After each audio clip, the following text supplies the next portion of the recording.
My name's Matt Roberts, and I'm an associate professor in the Department of Agricultural Economics at Ohio State, the grain marketing state specialist there, also an independent consultant and speaker on agricultural economic topics.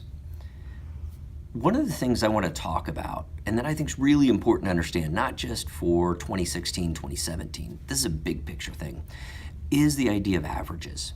So there's an old saying that averages are wrong for everybody. In reality, farmers shouldn't make decisions based on averages. They should make decisions based on the margin. And as an economist, when we say the margin, we mean like the last unit, the marginal unit, okay?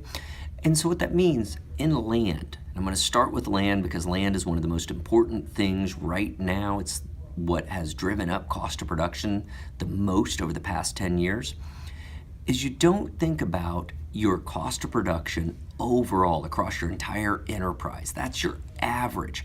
But in reality, each of those parcels of land, each farm that you rent or the ground that you own, each of those is going to have a different cost of production, a different productivity. And so you've got to think about these individually. You've got to know not only what the cost of production is for your entire enterprise, and what we know at Extension is probably half of farmers don't know their actual enterprise cost of production.